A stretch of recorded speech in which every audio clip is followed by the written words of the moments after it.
and welcome to this evening's meeting of Finance Scrutiny. Just like to, the budget's now gone through. I'd like to welcome the leader and the executive member for finance here this evening as well. It's not all, every day you get the both of them here, and I know Jim will be quite happy because he's always asking where the leader and others are. So they're here this evening. We've just gone through the budget process. The report that we did on both Pen Green and on the budget scrutiny was all part of the report, and hopefully some of that was taken on board going forward, where we said that there's certain areas that we have to look at. And the budget meeting you all went to was a educational meeting, to say the least. So we'll move on. Have we got any apologies this evening? I have got Councillor Larry Henson, I've got Ian Jelly, and I've got Richard Lavelle. We've got Scott Brown substitute, Councillor Scott Brown substituting for one of them. Have we got any other apologies? Yeah, we also have Stephen North. Councillor North. Okay, thank you for that. And do we have any declarations of no? The minutes of the meeting held on the 30th of January 2023.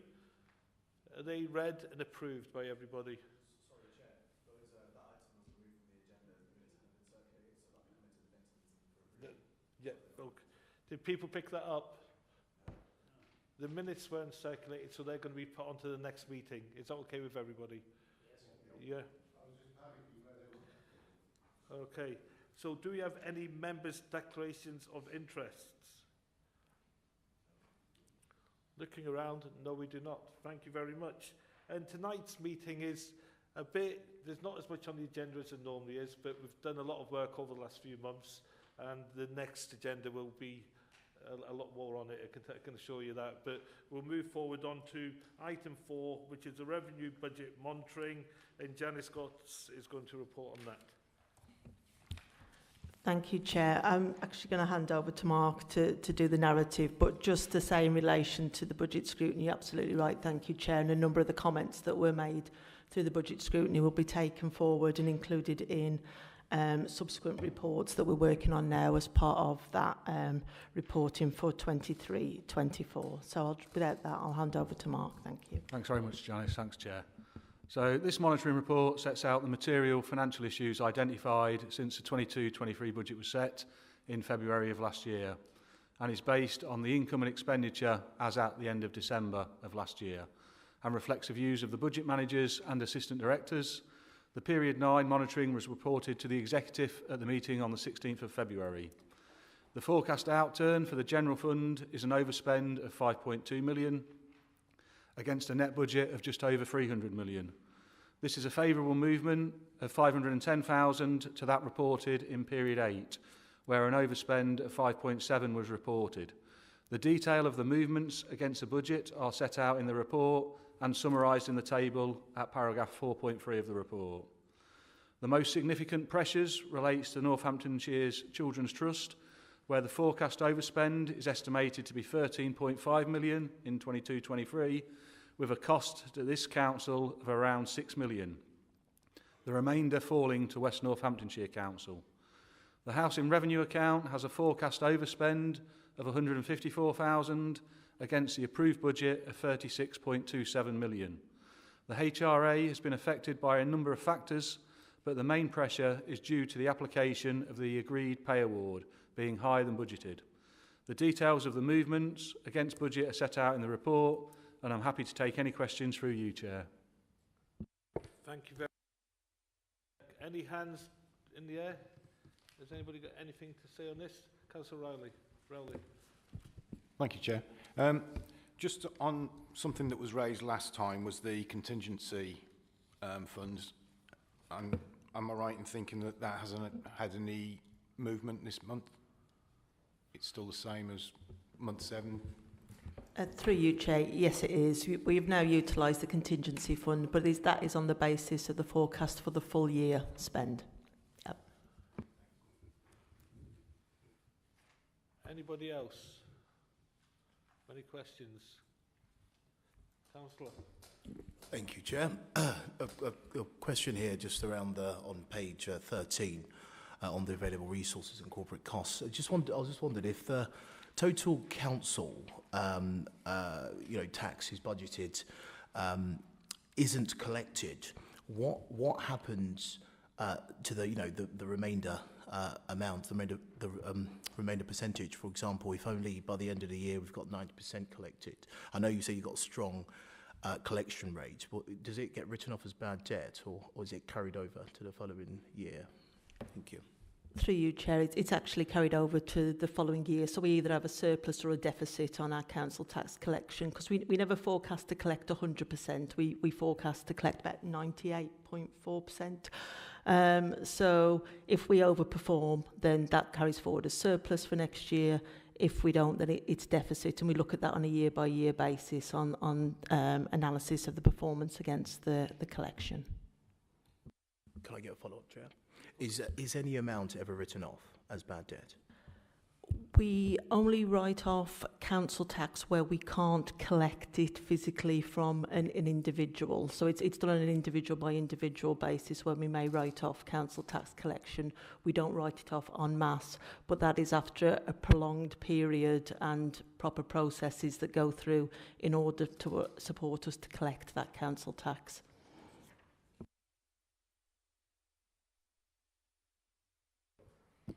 Thank you, Chairman. I didn't fully pick up the response to Councillor Rowley's question. So the contingency fund is exhausted, which we heard last time. So what was the answer? If there is a need for contingency in these periods, we're talking 9, so we've got 10, 11, 12.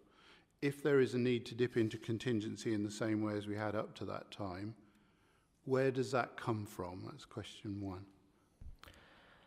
The council is already facing an overspend in its in-year forecast, so ultimately the council, if we can't finance it through anything else, through mitigations through the budget, will look to using its reserves in order to meet the any overspend position in year.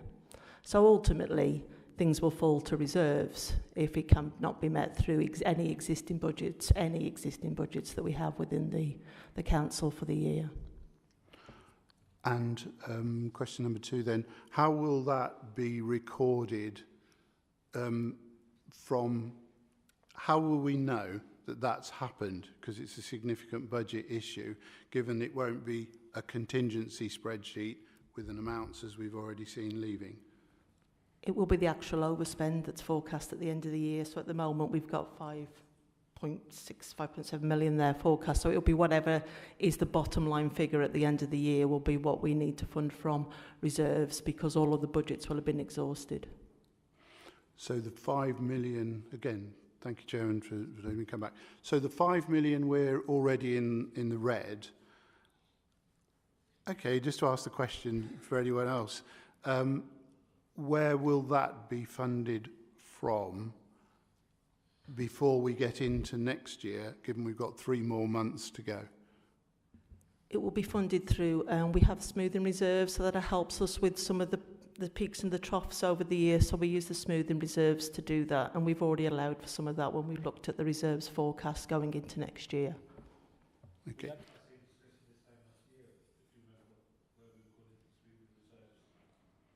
Yeah, I always think. Yeah, I always think that when you're talking to members of the community about a loss, effectively, or an overspend, talking about smoothing reserves and so on starts to they glaze over. They may glaze over anyway. The 6 million that the Children's Trust is currently predicting as our share of their overspend. How and when does that get paid to them? Because presumably that 6 million is invoices they've paid out. How does that money get to them over and above what our budget was? So essentially, yes, we will pay it's a contract. So essentially it comes through as contract adjustments that go through the year. So we will pay it up to the contract plus any adjustments that go through the year, because they've been formally agreed as such. So we'll make the payments on the basis of those and the invoicing that comes through for them. And again, how do we ensure, I know we've had scrutiny, but how do we ensure, maybe the portfolio holders will answer this one, that they are legitimate costs coming from the Children's Trust, like any other invoice we might pay at home, that it's for services rendered?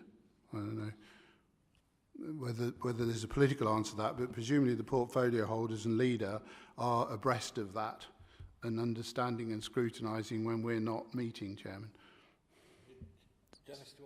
Yeah, through you, Chair. Yes, we do. We have regular meetings.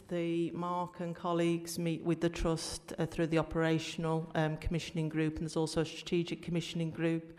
And in terms of scrutinising that spend this year, in fact, the leader and the portfolio holder for finance were both at the strategic commissioning group for Northamptonshire to go through that position for last year and their forecast position for the year coming forward. So they have also been involved in looking at that, but on a monthly basis, it is through officers predominantly that will look through the spend to date and look at the activity picture. So it's not just the money, we also look at the activity side of things.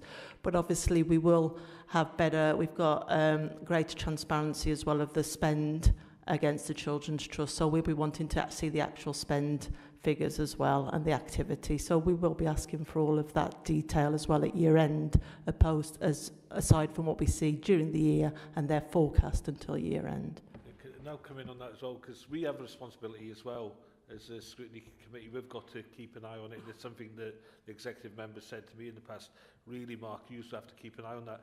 And I also sit on audit, and audit have done a magnificent job in looking at this as well. And we've sent some stuff back and said, look, we want more information here as well. So it's important that we as a council keep an eye on this, because we don't want to lose control of it. We won't lose control of it, but we have to know that every single penny they spend is going in the proper direction and it's being spent on the children that need it. And that's what we're going to carry on doing. And we've got to do that together, Councillor Hakewell, and know you're keen. I absolutely know that, Chair. But what I suppose I was thinking there is the strategic commissioning. Are the portfolio holders and leader on that group, or is it just an officer process which is then reported? Councillor Bundy, what role do you have within the Children's Trust yourself, and maybe the leader as well? Well, basically, we're both on the strategic group now. We weren't for a while, but we've insisted now that we are sitting on the strategic group. So we are sitting on those meetings, and we are trying to hold them to account with stern contract management. And the last question then is, how often does it meet? It's a monthly meeting. So through you, Chair, the Strategic Commissioning Group meets monthly. We've got 2 portfolio holders on it. And my last question, therefore, is, have you ever identified anything that was rejected? In other words, was not due? No, we haven't. If you're trying to ask the question, Councillor Hakewell, are we concerned with the spend of the Children's Trust? Absolutely.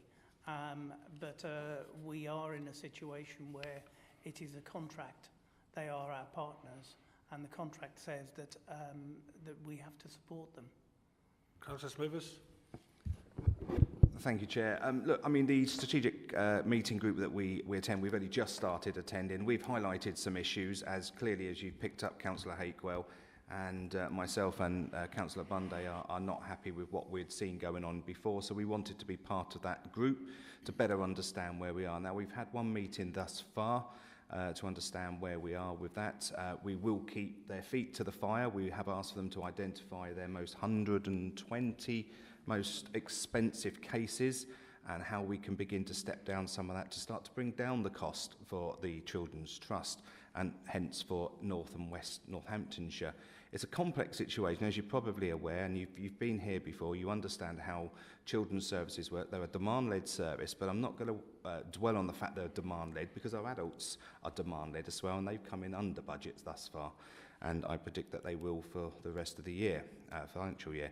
But we will hold the Northampton's Children's Trust to account for every penny of public taxpayers' money that they spend. You know, I think it's fair to say that many of us on the executive are very disappointed in the position we find ourselves in with an expensive children's trust at the moment. However, we're doing everything we can currently to hold them to account, and the officer team is as well. Well, just through you, Chairman, I mean, obviously Councillor Bundy says you have to be supportive because it's a contract, but so is Highways, so are many of the contracts we have. But we have to be scrutinising, not supportive, and that scrutiny can end up with a positive outcome. But it does seem a bit like Groundhog Day because, as Councillor Smithers says, I have been there, have watched, have scrutinised, and we are still in the same position, even though we're now no longer a county and boroughs, we're 2 unitaries. It just would seem to most people that we never got to the bottom of that problem, and it endures, and we're still equally incapable of resolving it. Thank you, Chairman. Thank you. Just one more from me, and it did come up through the budget process, and you probably can't get an answer now, but it's to do with the bereavement service and the pressure of £578,000. Was that a miscalculation, or is it just other factors that have come in? And this is the Wellingborough and Kettering Crematorium not making so much money.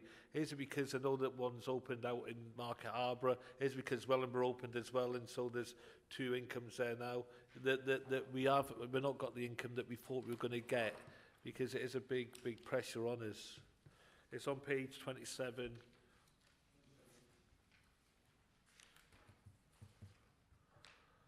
Projected loss of 463,000. From a Chair, I think part of the pressures are coming through from the Wellingborough Crematorium and how that was previously operated, but we're happy to go back to the relevant Assistant Director and get some more information for you on that. Yeah, so that could be because it was new, we projected we'd get more income than we did. So it was just that we had that we thought we were going to get that, we didn't get that.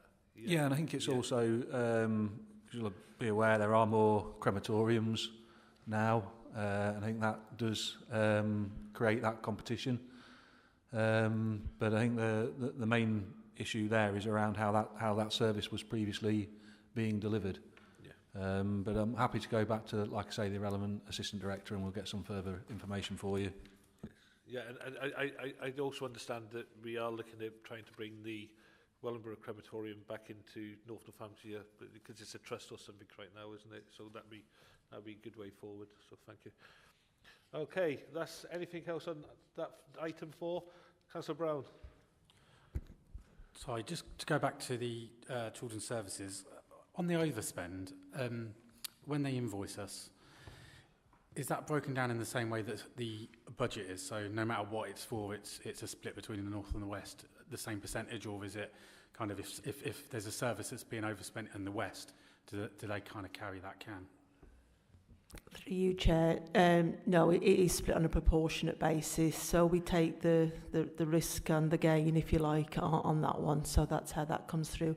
Just to mention, though, as well, something that we didn't say, we do have an intelligent client function that actually is the conduit, if you like, between the trust and the council. So it does a lot of that work as well to support both councils in determining the relationship and the invoicing, etc., between the trust. And just one more follow-up, if I may. So as a council, are we kind of winning in that respect on the contract and on the overspend, for want of a better term? That's, funny enough, that's the one thing we can't be sure of, because you'd have to get underneath the skin of the number of children in each of the local authorities. And whilst that was done at the initial contract, outside of the contract, it hasn't been done since. But as we move to a new case management system, there is an opportunity to actually start to dig in and get that new detail, to be able to support that and to be able to support us to understand the activity, which we need to in each of our local authorities for wider support services as well as just the children's service. Thank you. Councillor Hakewell. Yeah, it was just to pick up from our previous scrutiny that bereavement services, we heard that it was an arm's length company, if that's the right way to put it. So on page 27 under bereavement, an area that is currently being reviewed. To me, reviewed means scrutinised, and scrutinised mean we should be doing something around that.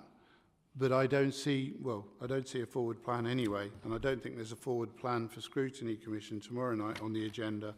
So through you, Chairman, how can we be involved to understand that?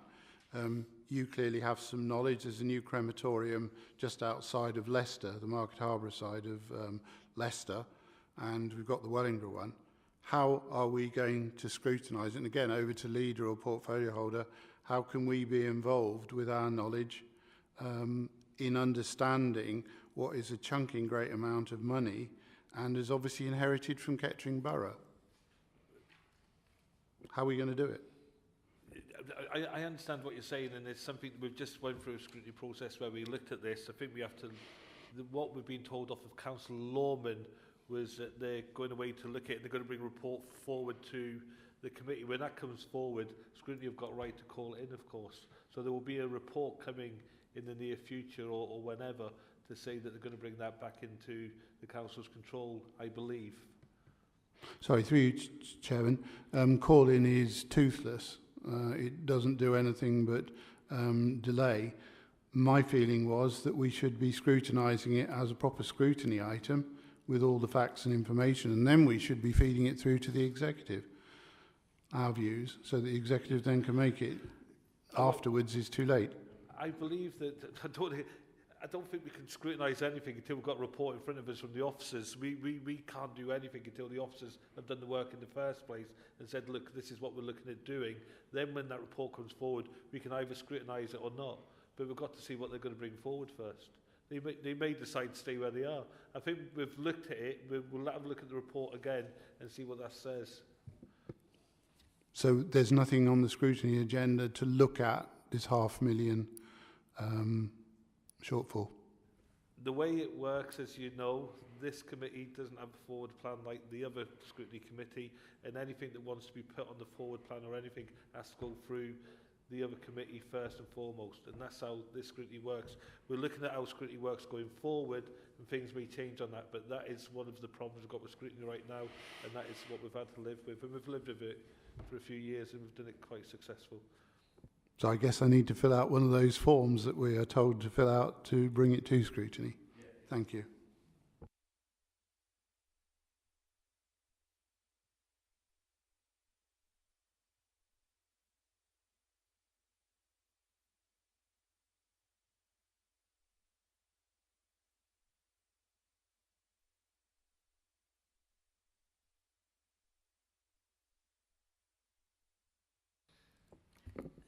Thank you, Chair. The report before you today is the Capital Monitoring Report for Period 9, as was presented to Executive Committee on the 16th of February. In Appendix A, we highlight the General Fund and HRA spend. I'd like to highlight Section 5 of the report. What we are showing in here this time is the work that or the culmination of the work that we've undertaken as a result of the medium-term financial plan, where we have looked and reprofiled our underspend.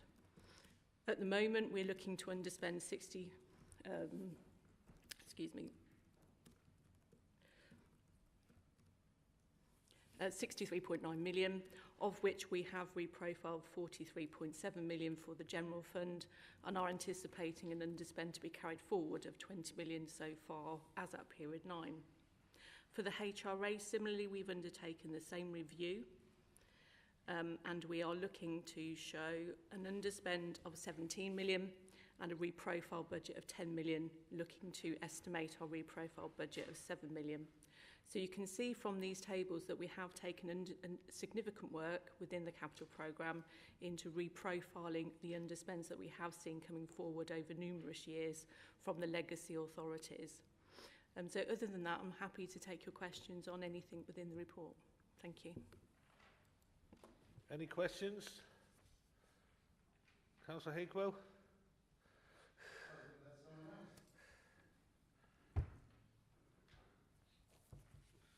I've got no other hands up. Councillor Akel, do you want to ask a question on this report?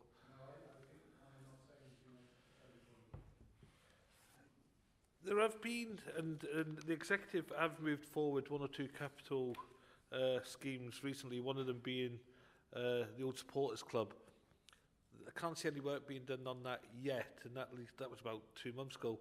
Just wondering, the longer that goes on, it could end up costing even more money again. So what are we doing to get these schemes ready quicker, and they're starting on them to save us having to pay more money? Have we looked at that in any way? Because the longer a scheme goes on without us doing anything, that cost is going to go up because of the cost of materials and whatever. Thank you, Chair. I mean, we are working with all the service areas to ensure that the projects that are coming forward are the most viable projects that we have. As I'm sure you can see by the length of the appendices that we have quite a lot of projects. And it's obviously ensuring that we have the correct resources available to be able to deliver them and be realistic on those deliveries. But yes, it is a concern that we do have, that as we delay projects, costs will go up. And we are seeing costings coming back for projects where we have seen inflationary factors.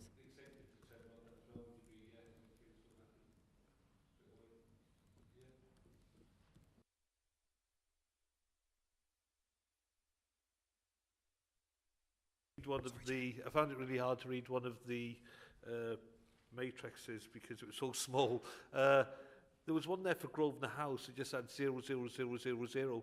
Is that just been put in because what we might be doing with the town's board money? Because I don't remember seeing that in the past, Grosvenor House. But it just had a full line of zeros on it. It may be an overhang from the previous service authority. So it's not come in because I know we are looking to do things over there. Yeah, that's fine. Thank you. Any further questions on that? Councillor Riley? Just to point out, Grosvenor House has got a number in. It's got numbers other than zeros in there. Oh, what? Sorry? It's got a 2 in there. Has it got 2 in there? See, that's why it's appeared. I wonder what the 2's for there. It must be a minor actual spend. I looked at, do you know in your eyes? Brilliant. Okay, thank you for that. Anything else from anybody else on that report? So now we're going on to the... So that report, is it noted and agreed? Yeah. Now we're going on to the verbal update on the scrutiny review of ICT. And this is where what we've done in the past, we've said to the executive, if there's anything that you want us to look at, come and let us know. And this has come from the executive for us to look at, so I'd like to thank you for that, Jason. It's taken a little bit of length to get through because of the way we've had to do the procedure, but now it's on the table for us to do some work on. Guy, do you want to come in on where we are on this, please, so we can move forward on it? Yeah, Chair, thank you very much, and good evening, councillors. Yeah, at the last Scrutiny Commission meeting, there was a scoping document that was taken along, and that set out the scope for the scrutiny review. I think when I spoke with colleagues who've been through scrutinies, the bit of advice they gave me was make sure you actually, deliver the scope, because that's really setting the terms of reference for the scrutiny review. There is the ability within that, Chair, to look at different angles at how the council provides. Sorry, do you want to explain where we are, why we're looking at it? It seems to be costing quite a lot of money, doesn't it? Yeah, absolutely. Chair, forgive me, yeah. So the council spends, its ICT budget in 22-23 was 7.696 million. So it's considerable size of expenditure, and 3.682 million of that was spent with West Northamptonshire Council providing services. So West Northamptonshire Council are a key supplier to North Northamptonshire Council in a key area of strategic importance, ICT. I think we'll all know from our own personal experience just how important ICT is in the delivery of services. So that sets the context of the importance, but also the council is looking at its options for ICT moving forwards. So it's very timely for members to actually undertake a scrutiny to gauge what is the value for money for overall ICT services, but also what is the value for money of the component that West Northamptonshire Council provides the authority. So this is really an opportunity, Chair, for members to get under the skin of the service, to, if you pardon the expression, to see a bit of the wiring. But what I would say is I think it's really important that we look at it through the lens of the scoping document. Through that scoping document, we try to keep the to give enough angles for members to look at cost information, to look at things such as how a service performs. The caveat, I would say, and I think this is a really important thing, when members are meeting in the task and finish groups, clearly they can go into the areas they need to get those assurances. Where I think we do need to be really careful, Chair, is around any assessments around the security, or indeed the detail of some of the council systems that might potentially compromise its security. So there are some areas where I think we just need to be a little bit careful. That goes without saying, really. But myself, the Scrutiny Commission did agree that, Chair, that I'd be the lead officer supporting the review from an officer side. We'll have the Chief Information Officer, Nana Barfi Sarpong. We've also spoken to colleagues at West Northamptonshire Council, and they've said they'll happily come along and answer questions from members, which I think will be really important, given how sizable the services are and the money paid to West Northamptonshire Council, so they're very prepared to do that. So we'll be able to advise you, Chair, and members of the scrutiny, those areas that we think actually might be a little bit more sensitive. Within the scoping document, it does set out, and again, I think this does link in really importantly to this point, Chair, if I may say, it does set out those areas where there's actually this embargoed information to the press. So members can have the comfort, the confidence to be able to go into areas, but for that not to be disclosed publicly in case it is too sensitive. However, obviously there will be a report that goes back to the Scrutiny Commission. Scrutiny Commission have asked for a progress update in April. Also set out in the report, Chair, and in the minutes of the last scrutiny meeting, you can see there are some items that were resolved to be decided by, delegated to the Chair, yourself, Chair, of Finance Resources and of the Scrutiny Commission to appoint a lead member, and at its first meeting to appoint a vice chair of the meeting, and also, Chair, if I may, without overstepping the mark, to identify 7 members to drive the scrutiny review forwards. The timescale was put on as an outside timescale of 3 months. However, I think the Scrutiny Commission, and I know a couple of members will have been at that meeting as well, we did have a discussion around how long it would take. I think we just thought we'd take stock in April as to how far it's going, because it might be quick or it might take longer. Chair, does that help? Does that give a little bit of an overview? Yeah.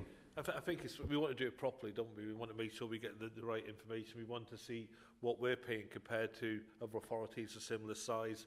Want to know whether how easy it is to disaggregate it, so we've got our own ICT systems going forward, because we want to be our own council, not relying on anybody else. Any questions in relation to this from anybody? Is everybody happy that we're moving forward on this? Yeah, brilliant. Now, are we deciding who... I've got a hand there, did you say? Yeah, Councillor Hakewell, sorry. So, just to understand, first of all, has the appropriate request for scrutiny form been filled in? Could I have a copy of it? Or could we all have a copy of it? That's just important, I think. It would be quite good for us to see how one is filled in for the future. Understanding this and the result of it, I don't fully understand how the procurement angle of this would then work. So in my opinion is what we're talking about. And the fact it happens to be West Northamptonshire Council who are delivering these services, it could be anyone. But if we have this scrutiny, trying to understand the outcome of that, the scrutiny could say, well, 3.862 million, it should be 3.256 million. You know, how on earth we come to that conclusion, I don't know. But what would be the procurement exercise should that we determine we're no longer going to use West Northamptonshire because for some unknown reason at the moment, it's really hard, isn't it? What would be the procurement exercise? You're jumping forward on what we may or may not find out, and one of the procurement we may have to do things more of ourselves rather than using the West. But that's just things that we're looking forward to. Guy, do you want to come back on that, because you're the professional officer, of course? Yeah, Chair, what I would say is what I wouldn't want to do is to try and guess what decisions will be made further down the line. I think at this stage, and I will come back to Councillor Hakewell's question though, because I think it's important that I give you my take on some of the thinking and how some of the work from the Scrutiny Commission may be used. Ultimately, obviously, it will get reported back and the executive will make a decision about how they want to move forward with that information. this goes back to something that I said at the Scrutiny Commission, in that there isn't necessarily a procurement decision that's waiting to be made. However, there is a strategic decision for the authority to determine, for which there are a number of options. And I can see how it would be useful for the authority to understand whether it's getting value for money from its overall ICT arrangements and for those provided to it from a third party, such as West Northamptonshire Council, to form a view about the strategic options going forwards. And that wouldn't necessarily be a procurement decision. However, it might be, depending on what strategic decision's made. I'm sounding a little bit like I'm on Yes Minister now, Chair, so That's all right, I don't mean it to, but I'm assuming you understand the point I'm making, that the strategic considerations for which the value for money forms a really important part. And I know that officers both at North Northamptonshire Council and West will be happy to answer questions for members to build up an understanding as to whether members feel they are getting value for money from their service. It is a difficult piece of work that we're looking at. I believe it's going to be very difficult for us to get the answers, but if you don't try, you don't get, and I'm sure that we'll all try our best to work on this and get a report done for the council. Right, are we electing a chair tonight, or what are we electing? I think, Chair, my understanding, and colleagues, correct me if I'm wrong, is actually that authority has been delegated to you as Chair of Finance Resources, so I don't think you necessarily have to do that. So my Vice Chair would automatically be Vice Chair of this committee then, I take it? Again, I think you can appoint a Vice Chair at the first meeting of the Task and Finish Group Chair, so I think that's within your gift. Yeah. Okay. Yeah. And so therefore, who's interested in sitting on this committee? And we need, under the rules, it's got to be Conservative heavy. So Councillor Rowley? Anybody else? Councillor Harrington? Councillor Well? That's free. One more Conservative, please. We can have the subs. Councillor Brown, brilliant. That's the 4 Conservatives. We have one independent, and we've got one nomination for the independent. That's you, Councillor Hakewell. And we're allowed two Labour, is it? Under presumably, that is an independent, doesn't have to be a member of this group. it should be a member of this group. Yeah.